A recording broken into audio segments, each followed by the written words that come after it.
Hey, shalom, shalom, shalom. Hey, first and foremost, I want to give all the honors, the praises, the glory belongs to my Lord and Savior. His name is Yahweh, by Sham, Yahawashi, by Hasham, Wahavaka, Kwadash. Name of the Heavenly Father is Yahweh. Son's name is Yahawashi, in who I reverence, and honors to the apostles that are in the Holy Spirit, and to the hopeful elect that are across the globe, and to the few, the very few brothers and sisters that are listening and also learning in the hopes of being saved within these last days, because we are living in the last days of the last days. So without further ado, we're going to flow with the Spirit, right? And we're going to go into the Pharisees. We're going to speak about those that rejected Yahawashi, didn't really like his message, and were against him. Let's get straight to it. Baba Kishar. We got Matthew 23 right here. We got Acts as well. We're going to start off on Matthew 23. And when you read that, it's Yahawashi reproving the scribes and the Pharisees. Let's go with to most of this. Matthew 23. Then spake Yahawashi to the multitude and to his disciples, saying, the scribes and the Pharisees sit in Moses' seat. All therefore, whatsoever they bid you observe, right, observe and do. But do not after their works, for they say and do not. Key thing. Do not after their works, for they say and do not. So they were known for saying a lot of things, but not actually doing it. Right? For they bind heavy burdens and grievous to be borne. Heavy burdens. Key thing. Grievous to be borne. And lay them on men's shoulders. So what was the burdens? The burdens were basically things within the law that they were weighing people down with. And you still see that today. You still see it today with certain men. Right? Yeah, you have to do this, you have to do that. And yeah, we keep the law to the best of our ability. Right? And it says, but they themselves were not moved them with one of their fingers. So you have those that were telling others what to do, but they were not moving anything. They were being lazy, basically. They were being tyrants, basically. Right? Verse 5, hypocrisy denounced. But all their works they do to be seen of men. They make broad their phylacteries and enlarge the borders of their garment. Key thing, they may enlarge their phylacteries. What's a phylactery? The in-law casements on your head, which is a sign that you're keeping the law more than others within Israel. That's why the phylacteries, it was for show. So these men were doing all these things for show, right? Grievous to be borne and lay them on men's shoulders, but they themselves will not move them with one of their fingers. So they're not moving anything. They're not moving nothing. Okay? I'm moving too fast, but they all the works that they do to be seen of men. They make broad their phylacteries and enlarge the borders of their garments. Are you listening? And love the uppermost rooms at the feast and chief seats in the synagogues. The uppermost rooms at the feast. Okay? So therefore, they were also known for greetings and so forth. Right? They would get offended. If you were not giving them the respect they thought they wanted in the flesh, then they would get a bit upset. So they do things to be seen. They do things for adoration outwardly. And to be called of men, rabbi, I'm moving too fast. And to be called of men, rabbi, rabbi. So that's what they like to be called. Right? Rabbi. But be not called rabbi, for one is your master, even Mashiach, and all ye are brethren. Okay? And call no man your father upon earth, for one is your father which is in heaven. Right? Which is Yahweh. Neither be called masters, for one is your master, even Mashiach. Right? But he that is greatest among you shall be your servant, and whosoever shall humble himself, exalt himself, shall be abased. So you want to be proud, you're going to be brought down low. And he that shall humble himself shall be exalted. But woe unto you, scribes and Pharisees, hypocrites, for ye shut up the kingdom of heaven against men. For ye neither go in yourselves, neither suffer ye them that are entering in to go in. You see? So they were also known for shutting up the kingdom of heaven to other men. Why? Because they were not entering in. So if they were not entering in, what does that mean? They were wicked. They had no intentions of entering in. None whatsoever. So therefore, if they can't enter in, therefore they don't want others to enter. You see what I mean? And this is why certain men, they may know certain things, but they don't want you knowing these things, certain mysteries, and so forth. So in other words, what are they trying to do? They're trying to shut up the kingdom of heaven against men. You understand? That's what they're trying to do. Shut these things up. But what did Yahawashi say in Revelations? I have an open door, which no man can shut. So therefore, you know what that means? No man can shut it whatsoever. Okay. No man can shut that door. Why? Because it's open unto you. You understand? And it says, Baba Kishar, check this out. And I have an open door, no man can shut it. Baba Kishar. So let's go back to where we were. We were on verse 11. But he that is greatest among you shall be your servant, and whosoever shall exalt himself shall be abased, and he that shall humble himself shall be exalted. But woe unto you, scribes and Pharisees, hypocrites, for ye shut up the kingdom of heaven against men. For ye neither go in yourselves, neither suffer ye them that are entering to go in. Woe unto you, scribes, Pharisees, hypocrites, for ye devour widows' houses, and for a pretense make a long prayer, therefore shall you receive greater damnation. So it also talks about them devouring widows' houses. Those that don't have, husbands, and they may have one child, right? You're robbing them. And for a pretense make long prayer. They like to do them long drawn out prayers in front of everyone. Therefore you shall receive greater damnation. Woe unto you, scribes, Pharisees, hypocrites, for ye can pass sea lands to make one proselyte. A proselyte is a new beginner in the faith.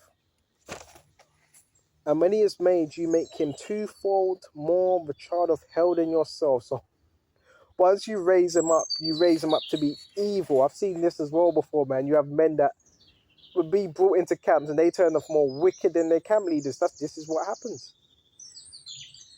You see it. Woe unto you, blind guides, which say, whosoever shall swear by the temple, it is nothing, but whosoever shall swear by the gold of a temple, he is a debtor. Ye fools and blind, for whether is greater, the gold in the temple that sanctifieth the gold? And whosoever shall swear by the altar, it is nothing, but whosoever swear by the gift that is upon it, he is guilty. Ye fools and blind, right? For whether is greater, the gift or the altar that sanctifieth the gift? Whoso therefore shall swear by the altar, sweareth by it, and by all the things thereon. And whosoever shall swear by the temple, sweareth by it, and by him that dwelleth therein. And he that shall swear by heaven, sweareth by the throne of God, and by him that sitteth thereon. Woe unto you, scribes, Pharisees, hypocrites, for ye pay tithe of mint, of anise and cumin, and have omitted the weightier matters of the law, judgment, mercy, and faith. These ought you to have done, and not to leave the other undone. So guess what? They weren't really, applying the scriptures. They left out something. Judgment, mercy, right? Key thing, judgment, mercy, and faith. Key things they left out, right? Now, they did deal with judgment because they were doctors of the law, but that's all they were dealing with. They weren't dealing with the heavier matters, the mercy and the faith. Right? These you ought to have done, and not to leave the other undone. Ye blind guides. So in other words, these men are blind guides, man. And if the blind shall lead the blind, guess what? They're both going to fall into a ditch. Which strain at a gnat and swallow a camel. So they strain at the smallest of matters. They strain at the smallest of matters, man. And turn a small matter into a big matter. Woe unto you, scribes, Pharisees, you make clean the outside of the cup and of the platter, keeping outside of it. So they make the outside clean, but the inside, what do? Now, because the outside of it, they make what? The outside clean. So they have an outward appearance. And of the platter within, they are full of extortion and excess. So they had a way of looking righteous when they really weren't righteous. They were really evil inwardly. And it says, check this out. Thou blind Pharisee, right? Cleanse first that which is within the cup and platter, that the outside of them may be clean also. So you really want to focus within the inward, man. You want to make sure inwardly you're right with Yahawashi. That's why I said cleanse first that is within the cup. I always say you don't clean outside of the cup. Oh yeah, it's clean. No. Look at inside of the cup. That's what you got to drink out of. Okay. So they had a way of doing things, man. Right? They had a certain way of doing things. Right? And it says, Baba Kishar, check this out. But within you're full of extortion and excess. And it says, clean the inside of the cup on the platter, that the outside of them may be clean also. Woe unto you, scribes, Pharisees, hypocrites, for you are like whited sepulchres, keep whited tombs, right? And you look at a tomb, even though you put a body in it, a whited tomb looks nice, it looks decked out, right? Which indeed appear beautiful outwardly. They look the part. These men looked the part. The big beards, the whole look about them. But within you're full of dead man's bones and all uncleanness. So you look a certain way, but within you got demons all up in your fucking inward parts. You look a certain way, you look the part, but inwardly, dead man's bones. Going back to Ezekiel 37, right? The valley of the dry bones of Eli. You know what the scripture says, he that shall wander out of the congregation of the dead, right? You know what that meant? He that wander out of the congregation of the dead, right? He that wanders out the way of understanding shall remain in the congregation of the dead. So that means they were in the congregation of the dead. That's them dry bones. Okay, so they're acting like they're animated, but they're really not animated at all, right? One bit. You understand? And it says, Baba Kishar, check this out. There's a lot here. And all uncleanness. So they were the ones that were full of uncleanness. Right? They were full of that. Okay? Even so, you almost outwardly appear righteous unto men, but within you're full of hypocrisy and iniquity. All these things. So they were also had that. A hypocrisy, iniquity. All those things. They were not living it. They were not living righteously. Huh? They were not living righteously, man. And it says, Baba Kishar, check this out. There's a lot here. And even so you outwardly appear righteous unto men, but within you are full of hypocrisy and iniquity. Woe unto you, scribes, Pharisees. He's rebuking them now. Romans judgment. Hypocrites, for ye are like white as sepulchres, which indeed appear beautiful outward, but within full of dead man's bones. Even so you appear righteous unto men. They appear righteous, but within you are full of hypocrisy and iniquity. So it's one thing looking one way, but within you're a hypocrite. Woe unto you, scribes and Pharisees, hypocrites, because you build the tombs of the prophets and garnish the sepulchres of the righteous, and say, if we had been in the days of our fathers, we would have not been partakers with them in the blood of the prophets. Wherefore ye be witnesses unto yourselves that ye are the children of them which killed the prophets. Right? They were the same children of them, the offspring of those that were murking up the prophets. Fill ye up the measure of your father. So fill it up. And you're going to see that in today's terms, well, them same men, guess what they would have to do? They would have to fulfill the role of their fathers. The wicked Pharisees, the wicked ones. Right? So everybody's playing their role just well. You just want to hope that you're not in that lot. Okay? Fill up the measure of your fathers, you serpents, you generation of what? Vipers. Yahawashi called them serpents, snakes. Why? Because they were moving like snakes. right? And over time, you're able to see that, bro. When you go through things like, bro, near-death situations, near-death experiences, you're able to see that. Literally, you're able to see these things. That's why I say, filling up the measure of your fathers. Okay? The measure. Right? Come on, Baba Kishar, check this out. Filling up the measure of your fathers. So they're gonna fill up that same measure. They have to, even if they don't want to. See, there's a lot of men they don't even want to, but they have to. Why? Because if you were predestined to be wicked, then that's what you're gonna do. You're gonna be wicked. You're gonna be playing out that role of your fathers. Mhm.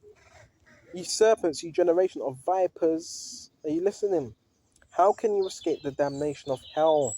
So there's a generation of vipers. It says it. All right. How can you escape the damnation of hell? They can't escape it. Wherefore, behold, I send unto you prophets and wise men and scribes, and some of them shall you kill and crucify, some of them shall you scourge in your synagogues, and persecute them from city to city. So this was going to happen. You were going to, from city to city. Sounds a bit like stalking, right? Right? It does say it, from city to city. But upon you may come all the righteous blood shed upon the earth, from the blood of righteous Abel unto the blood of Zechariah the son of Barakas, who you slew between the temple and altar. Verily I say unto you, all these things shall come upon this generation. O Jerusalem, Jerusalem, thou that killest the prophets and stonest them which are sent unto thee. A lot of men talk about Edom, Edom, Edom, Edom. Yahawashi was saying Jerusalem. He didn't even say Edom. Thou that stonest the prophets. Jerusalem, our own people. Right? Thou that killest the prophets and stonest them which are sent unto thee. How often would I have gathered thy children together, even as have a hen gather her chickens under her wings, and you would not? Behold, your house is left unto you desolate. For I say unto you, you shall not see me henceforth, till you shall say, blessed is he that cometh in the name of the Lord. You see? So, what was Yahawashi doing? Yahawashi was getting on them Pharisees, man, because the way they were moving, claiming. It's one thing you mess up and you just realize, yeah, you know, I'm just a sinner. That's why I need Yahawashi. They weren't doing that. They were not doing that. They were claiming to be so holy. But inwardly they had they were like ravenous wolves. They were evil, they were deceitful, they had iniquity, they were full of hypocrisy, they were telling others what to do, but they were not doing it themselves. If you're going to tell others what to do, you got to make sure you're doing it as well, and you got to be leading by example. Because people do watch, they watch. Alright, now let's go to Acts and check this out. There's something in Acts 4 and check this out. This is Acts. We're going to go to Acts 23. Check this out. Check how demonic these men were. It wasn't just Yahawashi they were against the apostles as well. So we got this. This is Acts 23 and 12. And when it was day, right? Actually, go to 11. And the night following, the Lord, right? Hey, there's so much here. There's so much. Hey, we're gonna go to Acts 23. Check this out. And Paul earnestly beholding the council said, right, Baba Kishore, men and brethren, I have lived in all good conscience before God unto this day. And the high priest Ananias commanded them that stood by him to smite him on the mouth. So you had the high priest Ananias, which was wicked, by the way, commanded who? Paul, to be smitten on the mouth, to be beat. When said Paul unto him, God shall smite thee, thou whited wall, for thou sittest thou to judge me after the law, and commandest me to be smitten contrary to the law? And they that stood by said, revilest thou God's high priest? Then said Paul, I wish not, brethren, that he was an high priest, for it is written, thou shalt not speak evil of the ruler of thy people. But when Paul perceived that one part was Sadducees and the other Pharisees, he cried out in the council, men and brethren, I am a Pharisee, the son of a Pharisee, of a hope and a resurrection of the dead, and I'm called in the Christian. So he was playing on the emotions of the Pharisees. Why? Because he was a Pharisee. All right. And when he had said, there arose a dissension between the Pharisees and the Sadducees, and the multitude was divided. For the Sadducees say that there is no resurrection, neither angel nor spirit. But the Pharisees confess both. So the Sadducees, the Sadducees didn't believe in they never believed in reincarnation, right? They didn't believe in the resurrection, right? And it says neither angel nor spirit. They don't believe in angels nor spirits, nothing like that. But the Pharisees confess both. So Paul knew how to play, kind of play them against each other. And it arose a great cry, and the scribes that were with the Pharisees part arose and strove, saying, we find no evil in this man. But if a spirit or angel have spoken to him, let us not fight against God Yahweh. You see? And when there arose a great dissension, the chief captain, fearing, lest Paul should have been pulled in pieces. So they were that angry that if the soldiers weren't there, Paul would have got torn into pieces, man. And it says, Baba Kishore, check this out. And Paul should have been pulled in of pieces of them, commanded the soldiers to go down and to take him by force from among them and bring him to the castle. That's how serious it was. And the night following, the Lord Yahawashi stood by him and said, be of good cheer, Paul, for as thou hast testified of me in Jerusalem, so must thou bear witness also at Rome. Key thing, be of good cheer. Paul, that has testified me of in Jerusalem, now it's time to go to Rome. And when it was day, certain of the Jews, our people, banded together. They got together like a crew. Yeah, you have men, still niggers, but they're still niggers, but they just put on garments and they're probably still in gangs. It wouldn't surprise me if they were still in gangs, right? And bound themselves under a curse. This is how serious this was, under a curse, an oath, saying that they would neither eat nor drink till they have killed Paul. That was a demonic spirit on them. They didn't want to drink, they didn't want to eat. They were fasting, man, until Paul was gone. And they were more than 40 which made this conspiracy. And they came to the chief priests and elders and said, we have bound ourselves under a great curse. Of oath, we will eat nothing until we have slain Paul. They wanted Paul out of there.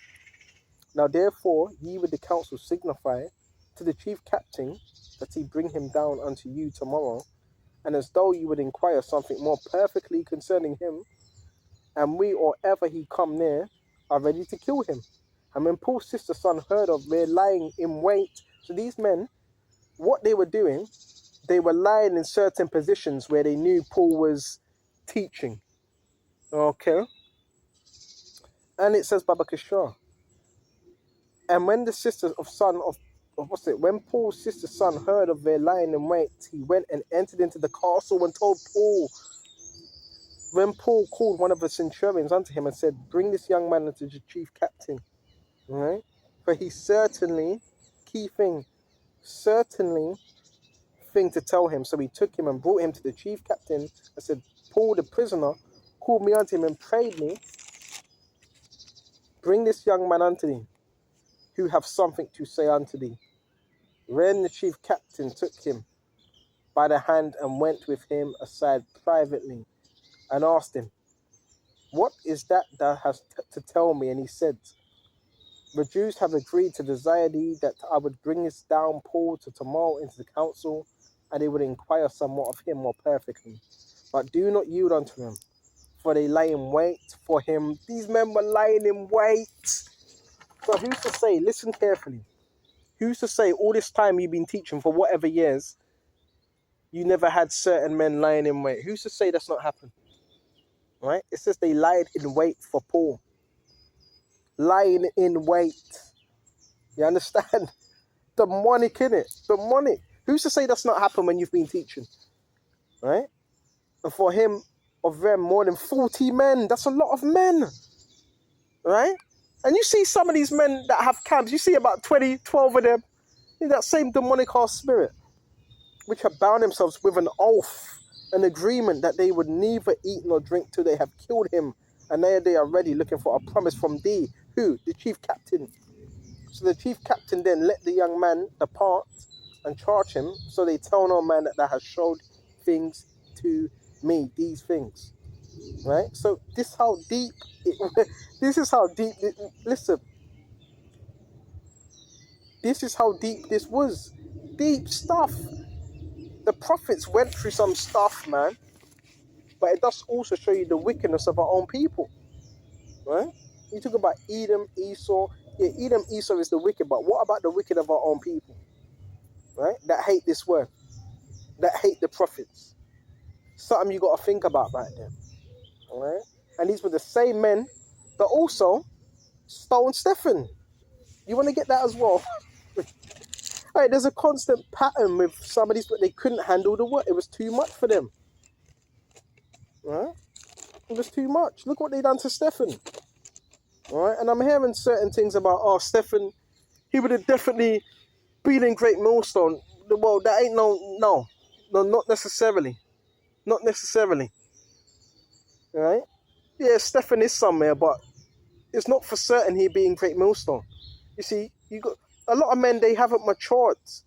They've made this into a ABC camp type thing. It's about the elect. That's what Yahawashi is concerned with. The elect. Nothing else. The elect. And that's it. You ain't concerned with nothing else. You understand?